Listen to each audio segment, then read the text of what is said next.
Greetings, everyone, and welcome to this MTNA webinar.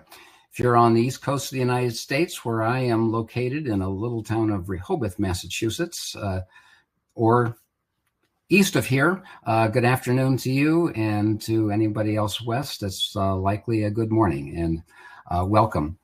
I'd like to invite you to participate in the chat in the course of this webinar. I'd love to know who's here and where you are from. And in the course of the webinar, you're welcome to add your questions as you go along. Some of the questions I might be able to hit during the presentation, and others I will hit at the end. I am going to be saving time for a Q&A.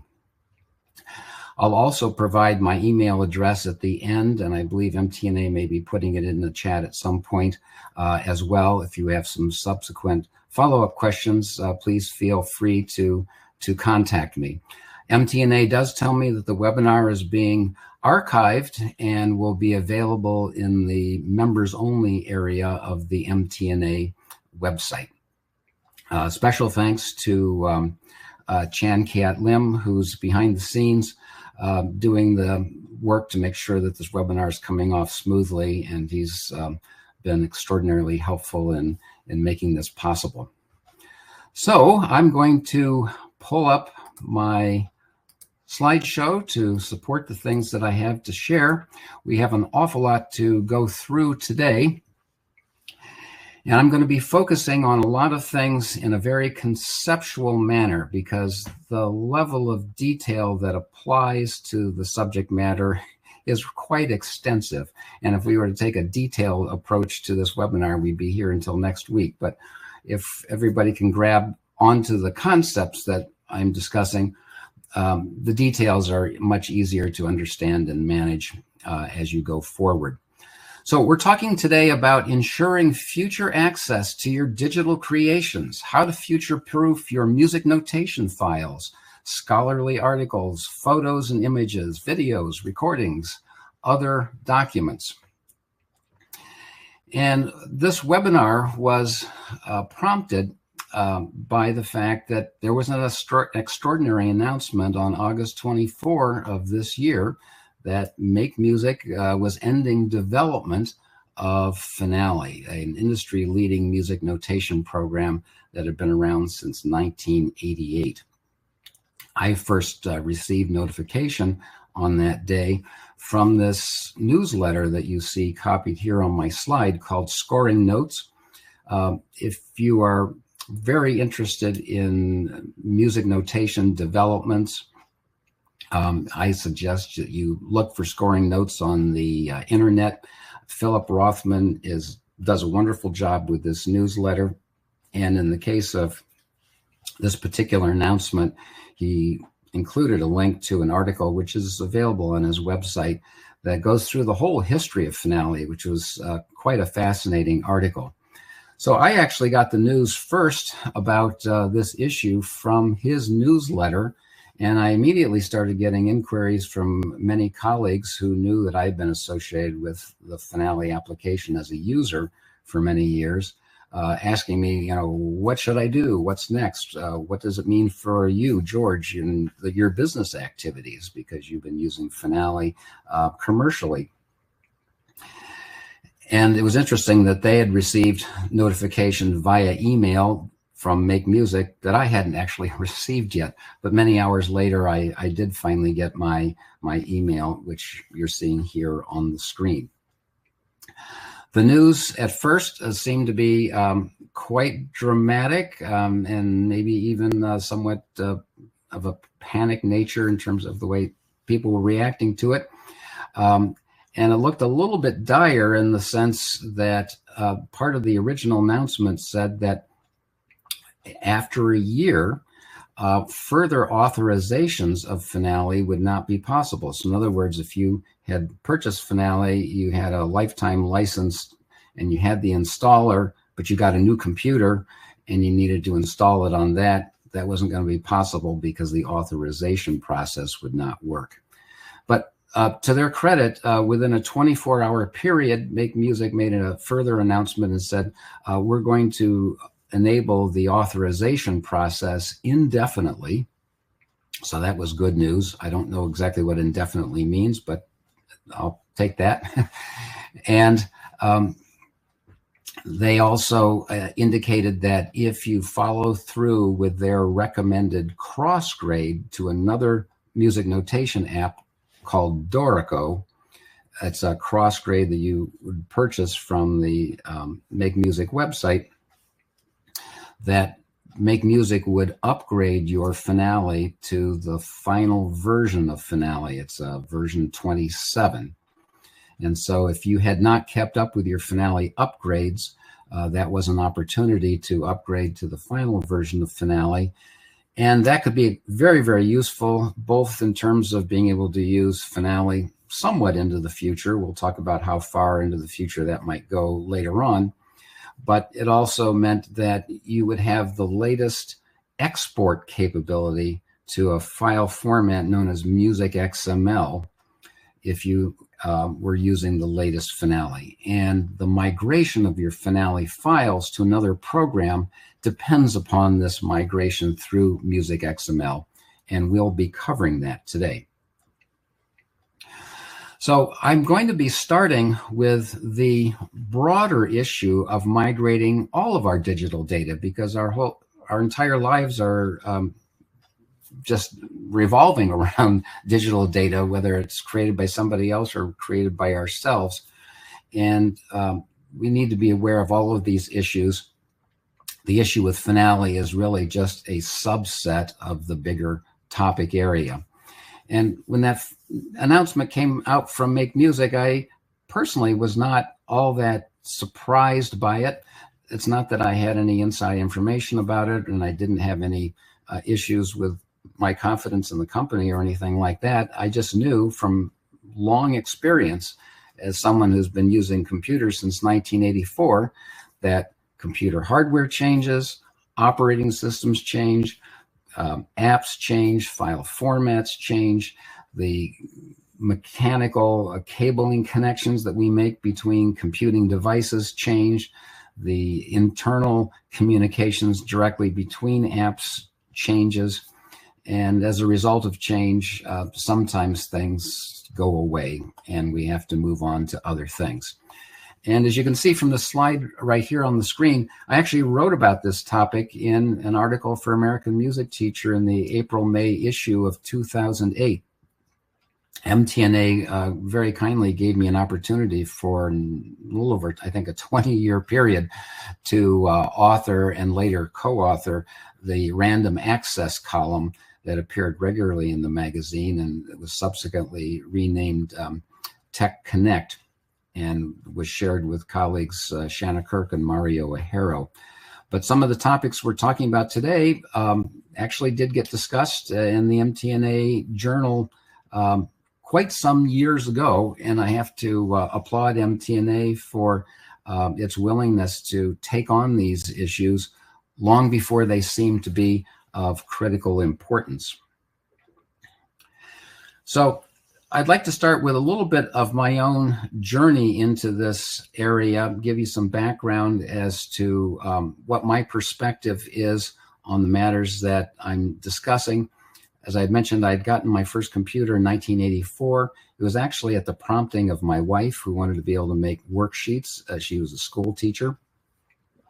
But within 2 years, I'd say, judging by this photo, the use of the computer had quite permeated all aspects of my life. And I think you can see that very nicely on this slide.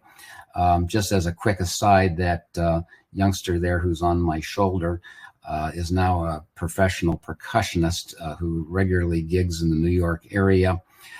He makes his living by day as a programmer for Google. And interestingly, for a number of years, was a programmer for Notion, a music notation application. So I got involved with Finale through interesting circumstances that I won't go into at this moment, way back in 1987, because I was engaged along with a friend to co-author the original Finale documentation. Finale came out in 1988. So I've been a Finale user since before it became a public program. I co-authored this documentation with a wonderful composer and gentleman named Jim Romeo. Regrettably, Jim passed away in 2002. As a part of my involvement in writing the documentation, I got to know Phil Farrand, who was the mastermind behind Finale, a brilliant programmer who conceived of this concept of a music notation program that was not bounded by the limitations of current computing power at that time. And he really pushed the boundaries of things. And he was working very closely as a developer with John Borovich, his partner, who was the manager of the project. Both of them exited the project somewhere in the mid-1990s. John went on to be a developer elsewhere. And I'm sorry to say he passed away in 2023. But Phil Farrand is still with us, I'm happy to say. And he went on to do a lot of other interesting things. You know, sometimes you get to know about a person because of one extraordinary thing that they've done, and you tend to pigeonhole that person as that's what they're all about. But, you know, we're all multidimensional, and Phil is quite a writer. And he's written on a lot of different topics and has made a bit of a name for himself with a series of books based around the Nitpicker's Guide to Star Trek. According to a social media page, he also is involved in, well, I guess I'd say other fun things also. So anyway, that's a little bit of the background here. For me personally, it was an amazing opportunity to get involved with the whole team. Dan Cantor, the marketing manager, is pictured here. We were all collected in Cambridge, Massachusetts to do a promotional video for Finale at the moment that photo was taken. And the my involvement itself with the product continued. The next year, I wrote a book called Inside Finale, The Art and Science of Music Notation. Musicians who had gotten Finale were musicians who, well, typically knew what music was all about and how you write a piece of music and which way the stem direction should go. But hardly anybody is trained in college as to what the finer points of music publishing are all about. So the question here was one of how do we take this extraordinarily powerful tool and actually use it in intelligent ways? And that was the essence of what this book was all about, as well as it gave a lot of tips on shortcuts for how to use Finale. And through my interaction with the company, I got involved in all sorts of interesting projects. I got paired up for a brief period with a wonderful music scholar named Artis Wodehouse, who was researching the music of George Gershwin as recorded on piano rolls and had a contract to publish the music with Warner Brothers. And before I knew it, I was on CBS This Morning talking about Finale and the project. So anyway, that gives you a little sense as to the depth of my background with Finale itself. But let's get into the bigger issues here. And if we're talking about migrating your data forward, the first thing we always have to be concerned about is where is my stuff actually stored? So let's do a little time travel back into the past. When Finale first came out, this is the media on which most of us were storing information. And remarkably, today, you could get a floppy disk drive and connect it by USB to your computer. But, you know, if you had data on a floppy disk, even if you've got a modern floppy disk drive, you might not necessarily be able to read it on your computer. There are all sorts of differences on these floppy disks. Just as an example, they typically had this sliding tab on what you see on the left side here. And when you see a hole, that means the disk is locked. When there's no hole, it's not locked, and you can write data to it. But on the other side of the disk, there might be a hole, or there might not be a hole. In other words, you might have a double density disk, or you might have a high density disk. And the formats of those disks were different. In the double density disks, Apple formatted them to 800K, and PCs formatted them to 760K and kilobytes. And one was not readable on the other system. Later, the industry went to high density disks, and they were uniformly readable. But if we go back and try to dig out our media from floppy disks, whether we can read them on a modern computer today is potentially a little iffy. During the 1990s, other kinds of storage devices were developed. I don't know how many of you remember connectors like what you're seeing here on the screen. I got these out of my the catacombs in my home here to show you that fat connector there in the middle is something known as a SCSI connector, SCSI, and yes, it was pronounced SCSI. And that other odd connector that's in black was an adapter to go into what was a portable Mac laptop at that era. On the other side of the screen, that's now highlighted in pink, that was something known as FireWire. Well, you're going to be hard-pressed to find a computer these days that understands any of these connections. And so if you had been creating data back in the 1990s and were relying on media that connected in these ways, it would have behooved you to have made the point along the way of migrating from here to something more modern that would be readable going forward. So when we talk about the media on which we store our stuff, we've got a number of issues, and this is the conceptual things that I would like to get across today. First of all, is the media where you've stored your stuff still readable? Take a hard drive, for example.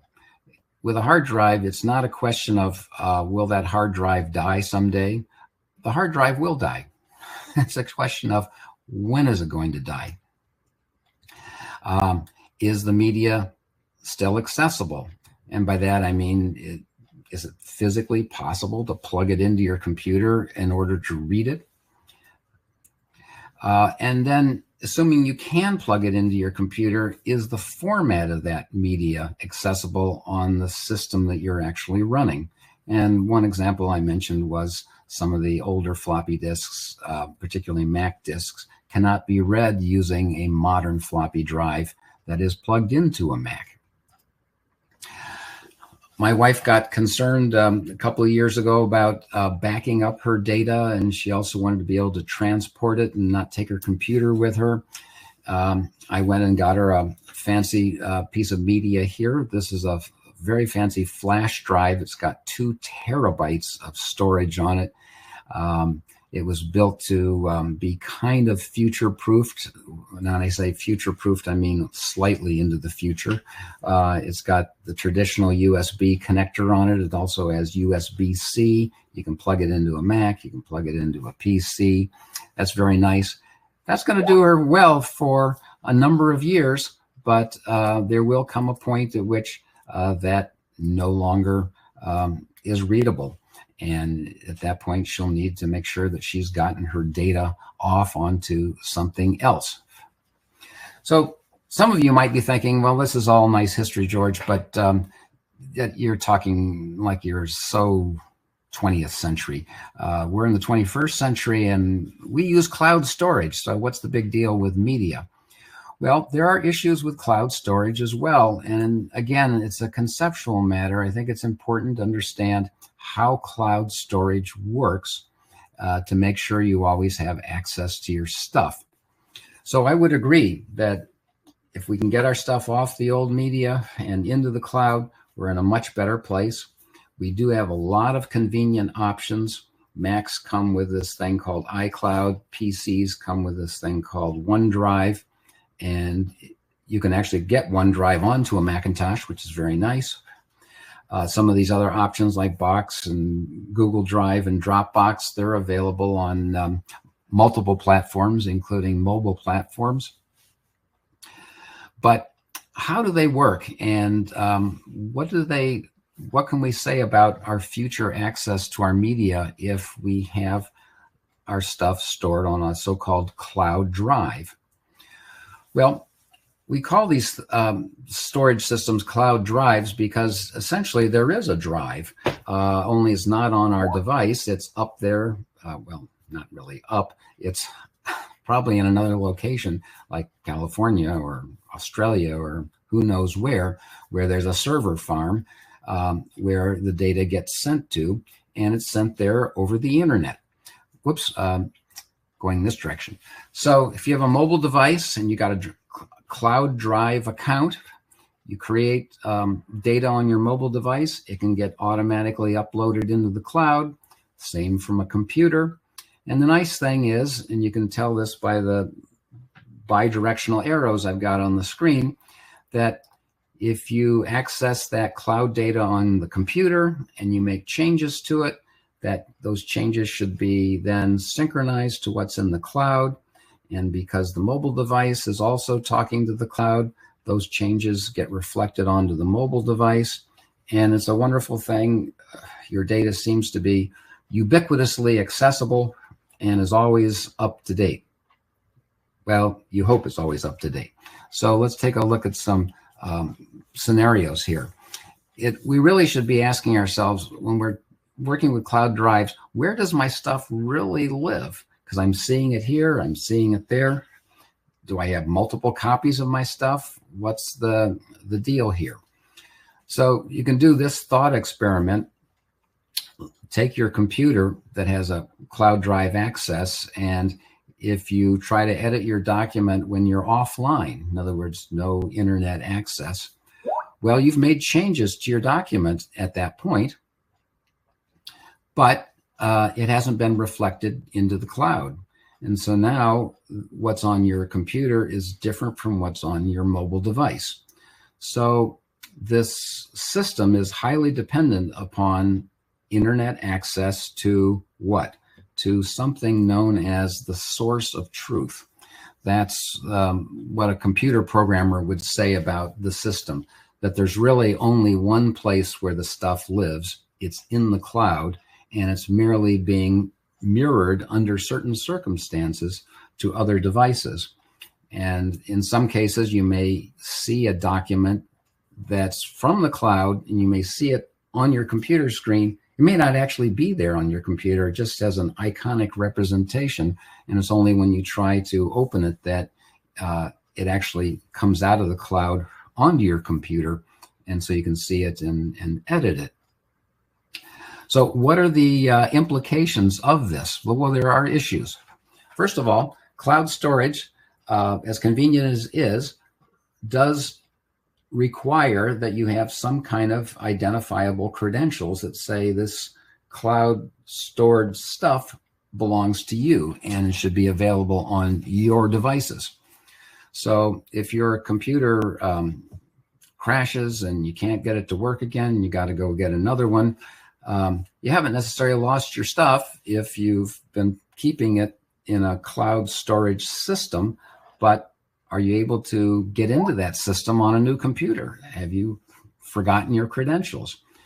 And that's a really big issue these days. I mean, I'm sure we all know somebody, for example, on Facebook who's lost their credentials somehow to their account, and somebody else has access to it now. And these things can become a mess. And in modern days, companies try to protect things a little bit better by something known as two-factor authentication, etc. We can't get into the details of this, but keep in mind, big issue is you got to know your credentials. And in my experience, that's the biggest stumbling block people have, is not remembering their credentials. They can't remember their password. Another issue here with cloud storage is, do your successors know your credentials? Are you collaborating with somebody else on a project and now you're not able to get to things? Can your collaborator get to them? Or if you've created music compositions and your children need to have access to it when you're gone to keep publishing it or what have you, are they going to know your credentials? something to be concerned about. Another is, have you paid the monthly bills? Now, there's a lot of storage systems available that you can get into for free. And as you put more and more stuff into it, you may run into the limits of what's available for free. And you may agree to have a subscription and buy extra storage. That's a fine thing, but you got to keep up with the bills, or you may lose access to stuff that is in the cloud. Another one is, do you know how to restore your data? So you've moved over to another device. What is the system by which you're going to get your stuff back? Now, I actually wrote about this in another random access article in 2017, 2018. It's the December-January issue. I wrote kind of a fanciful article called Music Teachers in the Twilight Zone. And I was imagining, now that we're in this digital era, how can things go bizarrely wrong in ways that make us feel like we're right back in 1959 in one of those Rod Serling black and white television shows where things are just so peculiar. And I raised a number of different scenarios, but one of them was, imagine this. In the physical world, you get up in the morning, you have breakfast, you go into your studio, you're ready to start teaching for the day. And right there in your beautiful studio is a nice set of shelves and all your music is right there. Well, if it was 1959 and you were part of the Twilight Zone, you might wake up and find that your music isn't on the shelf anymore. Where did it go? Well, in the digital era, where you might not have physical copies on the shelf and it's all on your tablet, what are you going to do if you wake up and you open up your tablet and you can't find your music? It's just not there.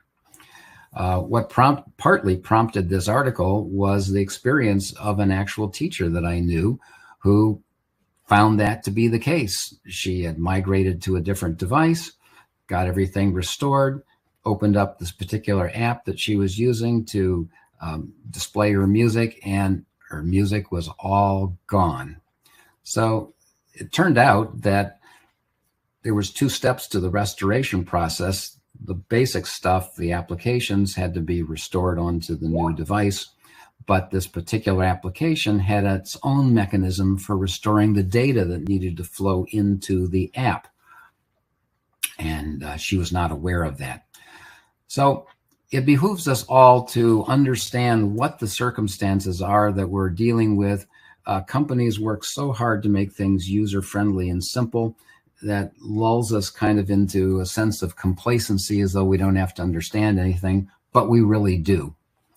Very quickly, I want to mention a difference here between cloud storage and cloud backup. An actual backup is one in which you send a copy of your stuff to another location. Could be to physical media, but in this case, we're showing cloud backup. It's not the same as synchronization, where changes get reflected back and so forth. In my own case, in addition to using cloud services, I do have a cloud backup going on my computers. It's from a company called CrashPlan. There are other such companies, but it's always doing one-way backups to the cloud. And it's just an extra level of security. But the functionality of it is a different animal from what we were describing earlier with respect to cloud drives. Okay, so we've talked about where your stuff gets stored and issues surrounding those locations. Now there's the issue of the file formats. And of course, that's primary with Finale, which we're going to get to shortly. There's only one program that reads Finale files, that is Finale. So as you look at all of your media, not just Finale files, the question you should be asking yourself is, can your files be read by current apps? So if you had used WordPerfect back in 1992, can those files be read with an application that you have for word processing today? I worked on the Mac all those years, and I had Mac Write files, I had Mac Paint files, I had ClarisWorks files, and those programs are just not around today.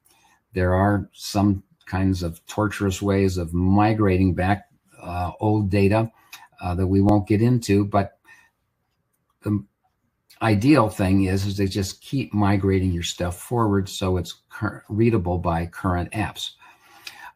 Then there's the question of, well, the data might be readable by a modern app, but does my device support that particular app? And so, for instance, if you're deciding you're going to ditch the laptop computer and only use a tablet going forward because of the convenience, well, does that tablet actually have the app you need to read the stuff that was created on the computer? So that's another question. Another is, do you need a subscription in order to continue to read your files? Over the years, I bought Photoshop and upgrades to Photoshop a number of times. And then things reached a point at which Photoshop was no longer available for sale and became a subscription-only application. And so I was faced with a situation of, if I wanted to continue to use Photoshop on a modern machine, I was going to have to bite the bullet and now subscribe to it in order to read, not only to do new work, but to read my old files. Fortunately, I found an app that enables me to work with my Photoshop files on my Macintosh, and I have not had to do a subscription. But I want to show you what I mean about this, because it relates to this next point. Are my files editable in the future? So here's an example. I had to make a cover for an album that I collaborated with Paul Sheftel on. This is an album that is in the SuperScore app, an app from my company, Time Warp Technologies, on the iPad. And Paul had written a second piano part to 20 etudes that are only 8 measures long each by Carl Czerny. And so this album consists of pieces that really involve 2 composers, Carl Czerny and Paul Sheftel. And I thought, let's make a fanciful cover that shows Paul as though he was, lived next door to Carl Czerny back in the 1830s. And to do that, I had used Photoshop. And as you can see here on this graphic, I needed to manipulate individual layers, a background layer, the foreground layer, the head that got superimposed, and so forth. Now, this file can be saved as a TIFF, a JPEG, a PNG, something like that. But once saved in one of those universal formats that's easily readable by lots of applications, that layering is now gone. If I wanted the layering so that I could come back and re-edit this file, I would need to have an application that was more sophisticated that could read this kind of file format. Another situation similarly that I confronted this last summer, I created a brochure for an online class that took place over the course of a week. And this was done in a particular application, and had worked on a page layout and a graphic design and a curvature to the graphics there, then purple. And if I wanted to do another brochure later on for another week-long course and keep the same sort of branding, but maybe change the colors from purple to green or who knows what, it would be nice to be able to go back to the actual source file that has all that editability in it, as opposed to, well, I could have exported it as a PDF and have that PDF, and sure, anybody can read the PDF, but you don't have any more that hands-on editability component to it. So those are things to think about. Very briefly, copy protection also factors into the issues of moving our data forward. And I did write an article about it back in 2002, if you want to check that out in American Music Teacher. Question is, in the future, if you've got to open up your data in a copy protected application, will that copy protection scheme still work? And will that copy protection affect my future needs? And if that copy protection involves some kind of authorization of my device, is my ability to authorize still going to work in the future? And that was an issue that initially came up with that finale announcement, which seems to have been put to bed. But I can tell you that a couple of years ago, I bought a set of instrumental sounds, virtual instruments that act as a plug-in to other apps on my computers. And the company that made it decided, well, that particular set of instruments we're not going to maintain anymore. We're not going to migrate it forward. And so I was stuck. When I went to newer operating systems, it just wouldn't work anymore. But it's, from what I can tell, is the reason that it's not working is not that the tone generator no longer functions on a modern machine. It was that every time the sounds were being loaded, it was trying to go back to a server on the internet and verify the fact that those sounds were authorized to me personally in my account. And that authorization process was not being supported by a later operating system.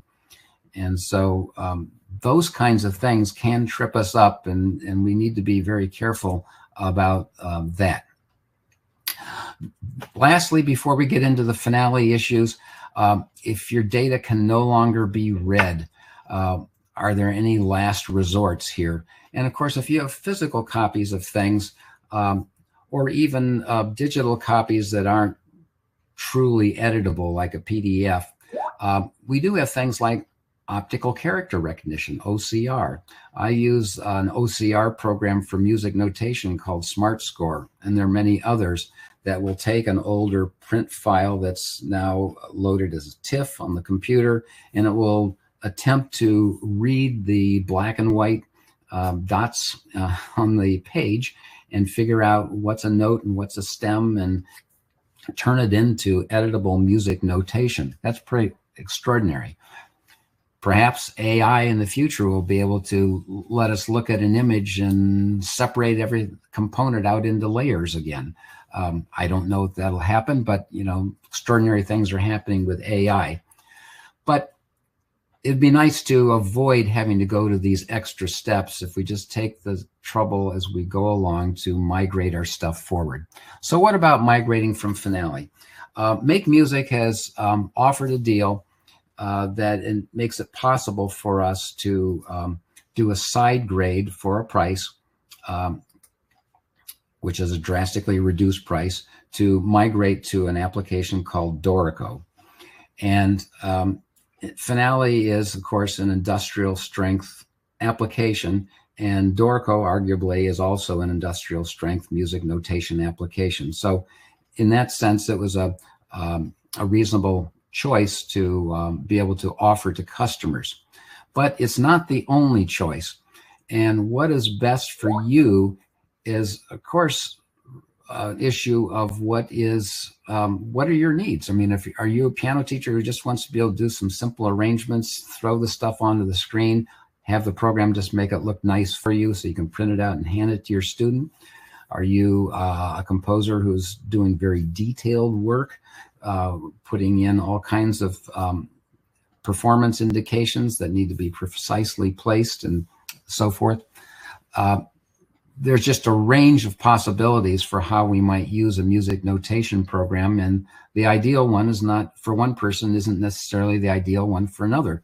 For me personally, the publication quality print is important, but even more important for me personally is quality music XML export, because I'm taking data and bringing it into this app called SuperScore, and we rely on music XML data.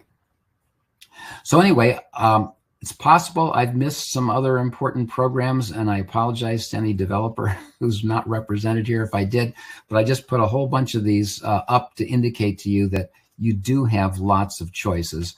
But there are some reasons why you might want to do the Dorico crossgrade, because Make Music said, if you do that, we're also going to give you the latest version of Finale. And if you don't have that, that might be worth it to you.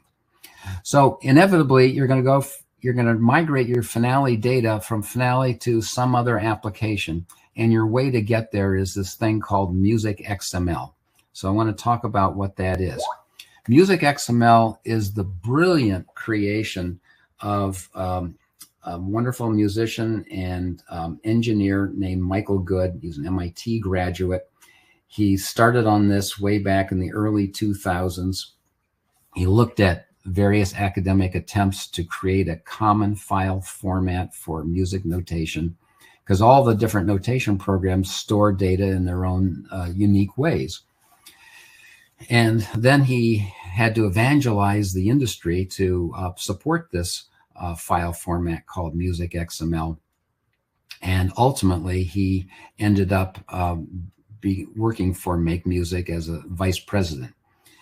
And while the Finale application itself does not document how it's doing its Music XML export and what the implications are for different music notation elements with respect to export, I can tell you by having extensively used Music XML that Finale does an outstanding job of accurate and detailed Music XML export.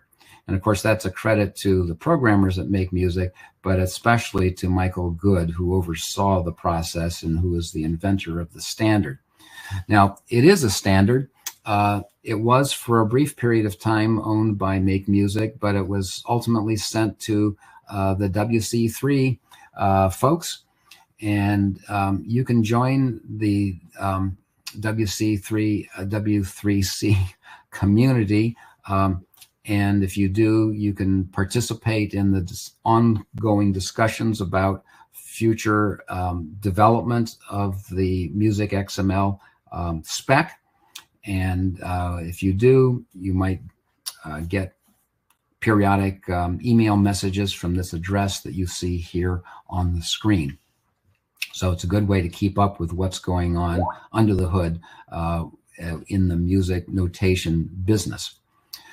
I gave a presentation at the College Music Society way back in 2015 on this subject. I was educated to how Music XML works by my business partner, wonderful musician Frank Weinstock, who's the programmer behind SuperScore.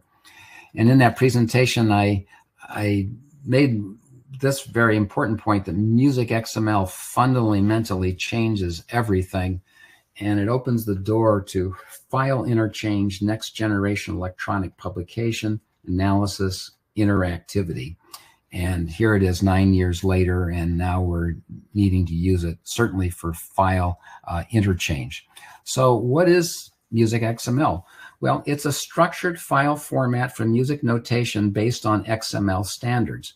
So if you've ever directly edited the code behind a website, you've been dealing with a type of XML.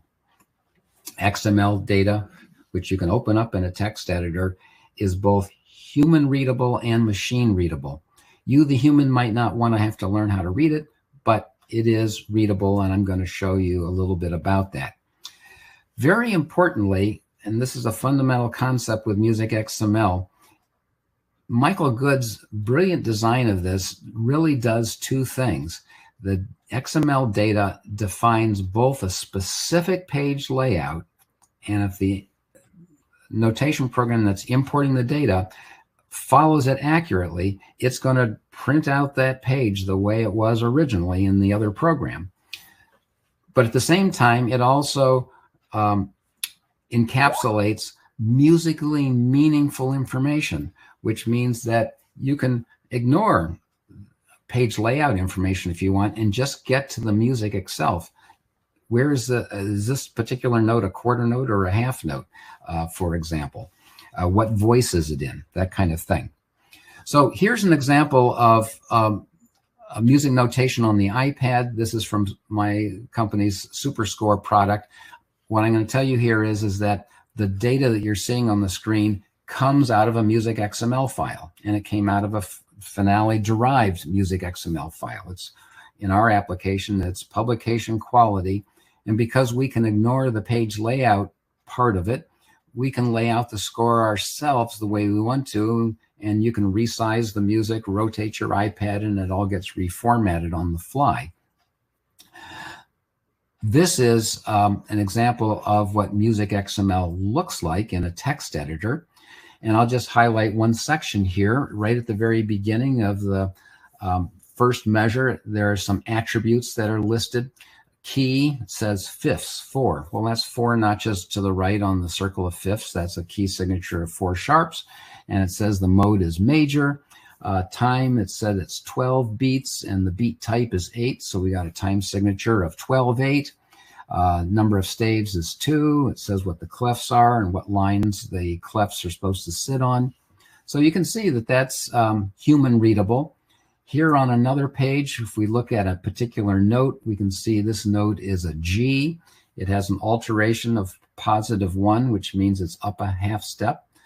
So it's a G sharp. It's in the 4th octave. Its type of note is an 8th. It's in the first voice. It says the stem goes down, and it's at the beginning of a beam group. Over here, we have at the end of a note, we have a notational item that's tagged to that note, and it's the beginning of a slur. And as you can see, that there are XY coordinates called Bezier X and Bezier Y, which are coordinates for the first control point that's going to adjust the shape of the slur, as well as there's a default X and default Y for where the tip of the slur goes. And it says that this is the start of the slur. So that's what the data kind of looks like. Now, that Clara Schumann piece that I showed you on the iPad a moment ago, this is what it looks like in my finale file. And my finale file, the way I'm showing it to you here, is deliberately a mess, because I forced a whole bunch of measures onto the 4th system there. So it looks overly crowded and the slur looks wonky and so forth. But in SuperScore, it all worked out very beautifully. I exported this to Music XML and imported it to Dorico to show you the result. And you can see that Dorico has conscientiously maintained the page layout and has kept the system breaks. Now, it's not indenting the first system as it was over here, so there's a difference like that. If you look very carefully at that first slur there, the endpoints are not matching what the endpoints were either in SuperScore or here in the finale file. So there's some differences there. Some of those between staff crescendos and diminuendos, which in finale were actually attached to the lower staff, are appearing below the lower staff instead of in between, because the Y coordinate has been ignored in this import. And there are some other differences. Instead of using the asterisk for the pedal up, a horizontal line is being used, and we sort of have a mixture of old and new style pedal markings. Now, this is not to say necessarily that Dorico did a bad job of importing. I have not yet had a chance to really get to know Dorico. And this, by the way, is that same file spread out landscape now in SuperScore, and you can see how the data could look. What I was fascinated to discover in the case of Dorico, something I'd never seen in another notation program, was in the Dorico settings, you could actually make some decisions with these checkboxes as to how Dorico is going to treat some of the data in the Music XML file. And so I have no doubt that if I were to check some of those boxes, the way some of those items that were showing as discrepancies with the finale score perhaps would have not been discrepancies. So there are some decisions that get made along the way as to how the data is going to be handled. Now, very quickly, I mean, there's videos on the internet for how to do this. If you're in Finale and you want to export to Music XML, you just go to the File menu, you choose Export, you choose Music XML as the type. You get 3 different choices. Choose the Music XML file, and then hit Save. The file will have an appended Music XML tag at the end. That's the extension. And then you can proceed to import that into another program that supports Music XML import. Finale does have a way to translate an entire folder and even nested folders into Music XML. So you've got that you can do as well. So we're getting close to the end, and I'm going to take questions here in just a moment. But suffice it to say that your success with Music XML migration of notation data, whether it's out of Finale or out of another program, is going to depend on a number of things. First of all, did you enter your notation data intelligently? And so that has a lot to do with what, when you put a particular object in, if it's attached to another object, like a slur to a note, did you actually attach it to the correct note, or is it attached somewhere else, but it just got, the end of it got dragged so it visually looked right for print, but it was actually misattached? Well, if it's misattached, it's going to produce wonky Music XML data. Does your notation app export Music XML, the XML parameters that you need? And I'm not here to speak about what other apps do on the export side today, but I can tell you that you can be really happy if you're a Finale user that Finale does a darn good job of detailed and accurate XML export. But again, how intelligently did you create your data? Lastly, on the import side, how well does your new notation app import Music XML data? Now, I don't know if there are many or any other programs that actually give you choices as to how to handle the data on import the way we just saw a moment ago in Dorico. That I thought was kind of extraordinary. But in any case, these are the issues that come up and will impact what your experience is with the Music XML transfer system. So, departing words before Q&A here. If you want to contact me later, please feel free to find me at pianobench@gmail.com. I can tell you, and it's kind of represented here in this image, my journey here with Finale, music technology, Music XML, and so forth has indeed been a long and winding road, but a very interesting one and a very satisfying one. So on to questions. We've got one here, and I'll stop my sharing. From Peter Davis, how urgent is it to do a side grade, timetable, deadline? You know, that's a darn good question. I've spotted a couple of different statements from Make Music that says that the side grade to Dorico is a limited time opportunity, but I haven't seen anything that says what that limitation is. So that's going to have to be a question that goes right back to the Make Music people. And another question is a follow-up. If we want publication quality, detail, and music notation, can you recommend 2 or 3 options that are my choice? Well, honestly, I'm hesitant in this forum here to delve into that because there are just so many factors. There's such a number of programs, and I feel like I would be doing a disservice to worthy options to try to answer that question. I'd be glad to meet with you separately and discuss some of my experiences. I haven't experienced everything, and I would certainly be happy if you bought me a drink at the MTNA conference, and I can go on indefinitely on that subject. Okay, question from Garrick Peterson. He took the deal to upgrade or side grade. You got it installed, cannot get past the license verification. You know, when I did it, I can't remember the exact sequences, but that initial verification had an extra step, and I got caught on the thinking that at one point I had authorized it, but there was yet something else that I had to do. So I would say that I would try it again from scratch and see what's happening there. But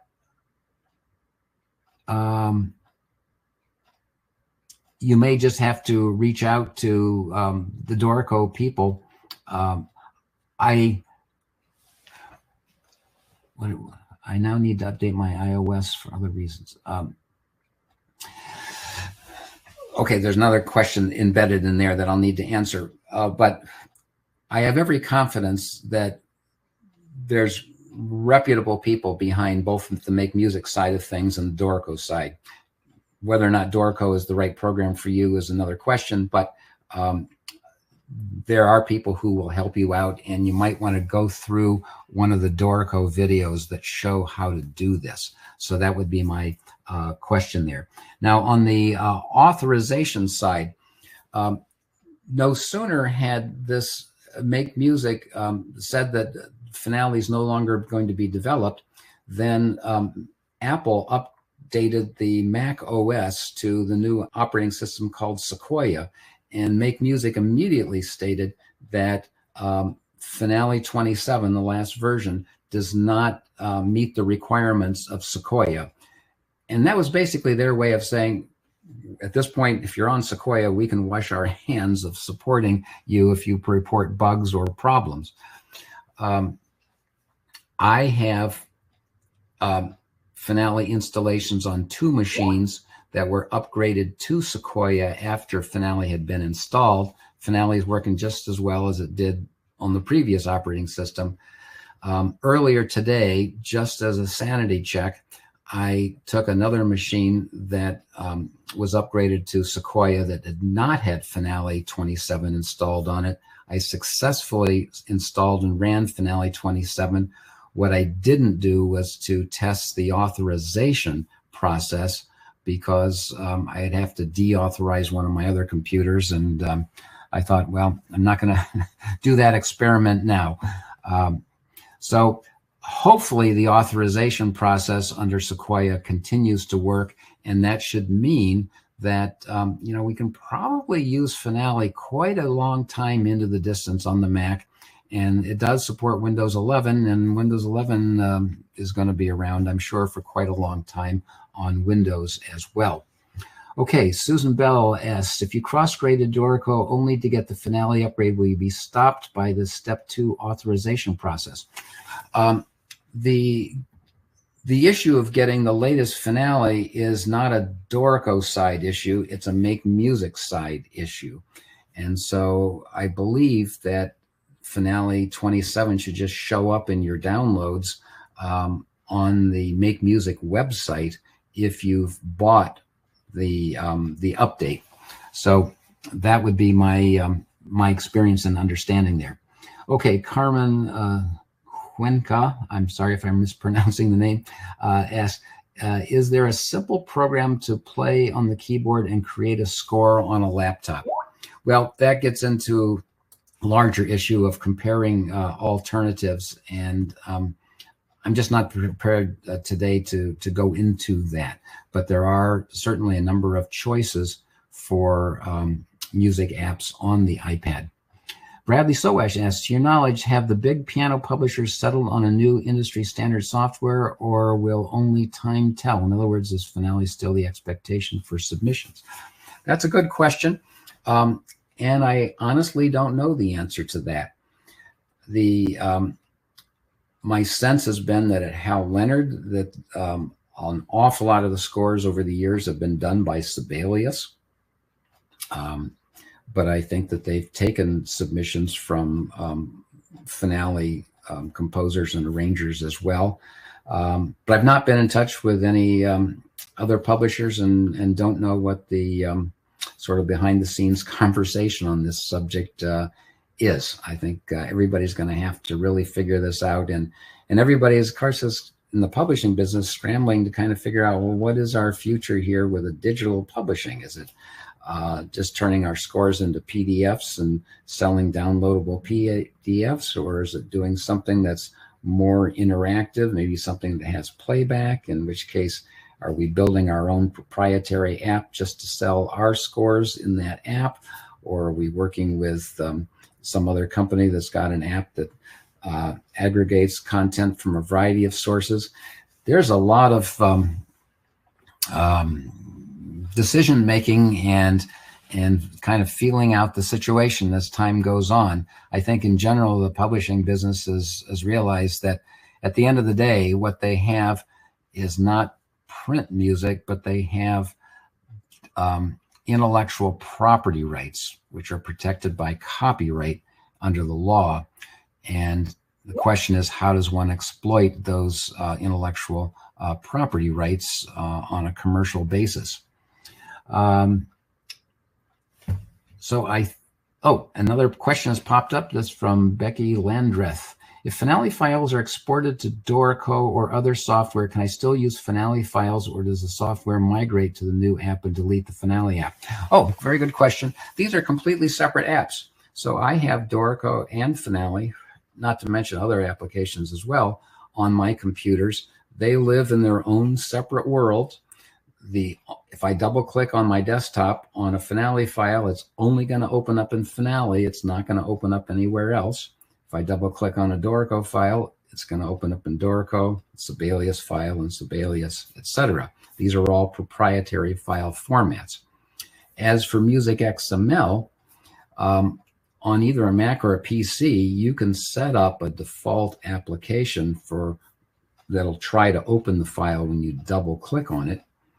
Or you can just simply go into the application that's the one you want to use with that XML file and go to the file menu and say open and navigate to it and open it up. But using one application does not prohibit you from using another. So with Finale, you have bought the application, which is to say you've bought a license to use the application. It is a lifetime license. It's not guaranteed that you'll have a piece of hardware that's capable of running the app for your entire lifetime. But if you do have a piece of hardware that can run the app, you can run it as long as that hardware will run it. The only question has been this authorization issue, and that seems to be, at least for now, put to bed, fortunately. Well, we're at pretty much the end of our session today. If there are any other questions, I'm depending upon Chan Kiat on the back end to move questions from the chat over to the Q&A column for me, but I don't see any others in the Q&A at the moment. So I'm happy to stay a few more minutes. If there are any, just get your questions in quickly. Otherwise, we'll be calling us to a conclusion in just a moment. Okay, Valerie Bates asks, how often do you recommend reviewing and migrating files on an annual schedule or with device upgrades? Wow, that's an important question. There's different aspects to that migration. First is the media on which you're storing it.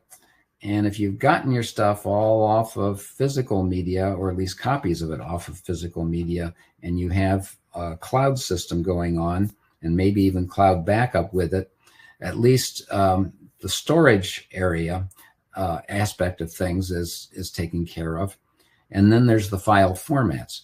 So as long as you're using a program like, let's say, iMovie to make movies, and Apple's still producing iMovie, well, then you're fine there.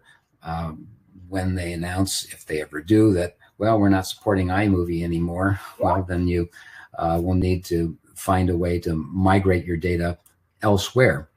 I think where people sometimes get caught is in the evolution of an app.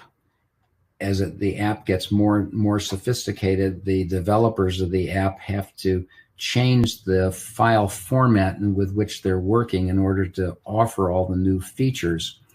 And so there sometimes comes a point where you really should go back to your old files, even though the app still exists, but it's now existing in a new form.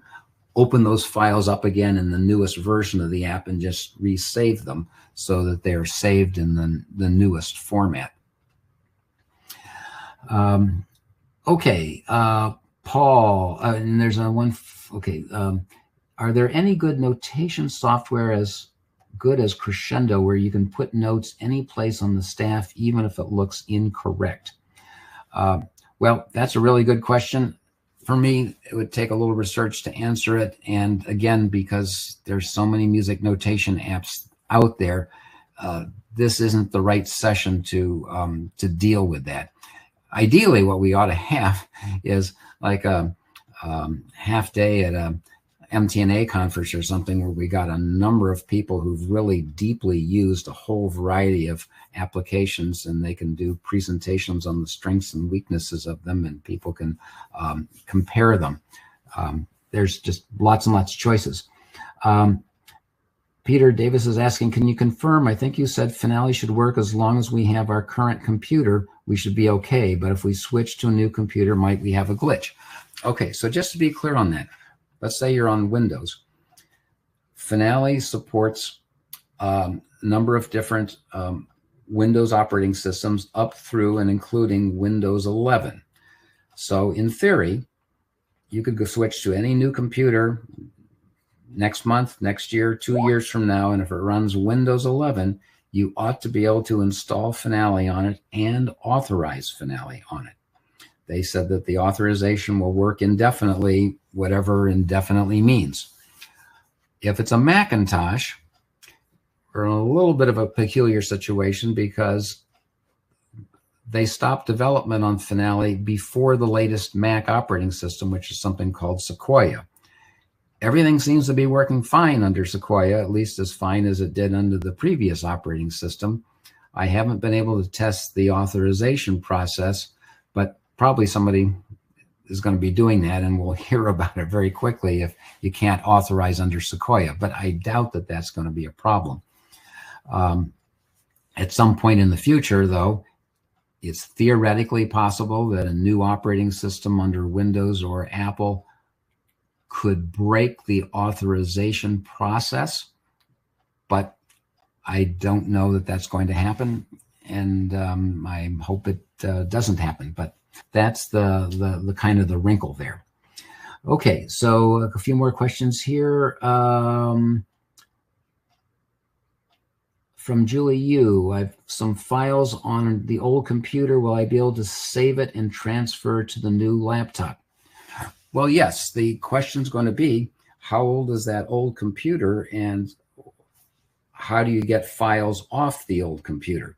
So if the old computer, let's say, has access to a cloud service such as OneDrive or iCloud or Dropbox, one of those things, Google Drive, you could simply pile all your old files into that cloud folder on the old computer, and the new computer is attaching to the same cloud account.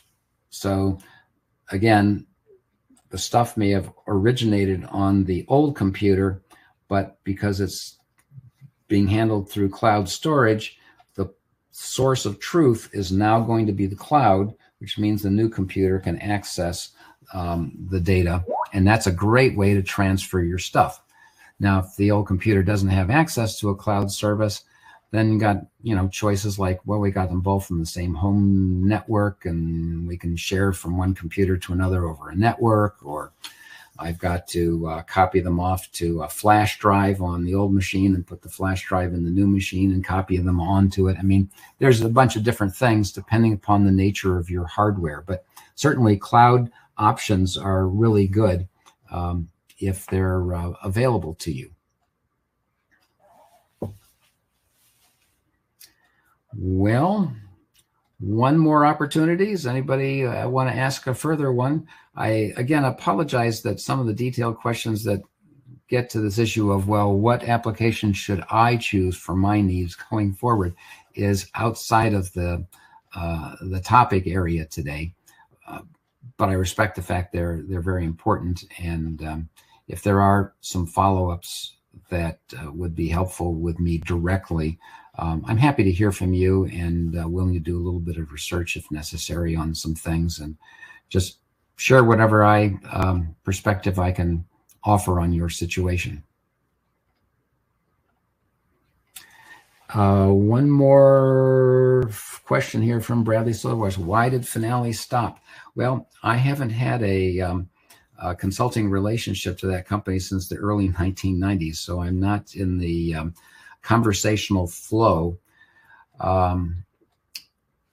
I do recall a number of years ago, prior to the current ownership, there was another venture company that I believe bought the assets of the company and talked about the millions and millions of dollars that they felt was necessary to modernize Finale, and their intention to do so.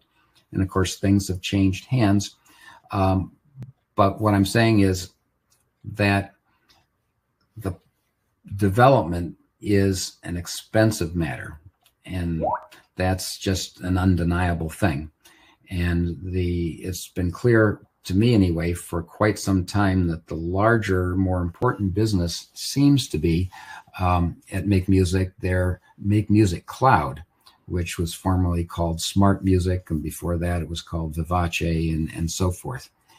And so I think they've probably just turned their focus there. They did purchase Alfred Publishing a few years ago, and so they're a publisher of music as well. And what they're going to be using to publish on behalf of Alfred, I don't know. I was under the impression that they had been using Finale to export music XML data for the purpose of their Make Music Cloud. And it would be an interesting matter to know, well, what are they doing in-house now themselves? Are they going to Dorico and then using Dorico as their tool? Or is Finale now just an in-house tool for them? I don't know, and it would be unfair of me to speculate, but those are the circumstances as I understand them. Okay, Chan Kiat, thank you very much on the back end for your very kind support and the way you've made this webinar an effortless experience for me, the presenter. And for all of you who've joined me today, I appreciate the opportunity to speak with you virtually. I hope that if you come to MTNA in the spring, you'll look me up. I don't have any academic presentations there, but I will be doing a showcase on behalf of Time Warp Technologies and our SuperScore notation. It's not a notation creation app, it's a music notation reader, interactive reader app. And I'll be there in the Time Warp Technologies booth in the course of that conference. And so it'd be lovely to spend time with any of you if you have a chance to come by and say hello and spend time, maybe even have a drink. So hope to see you at MTNA.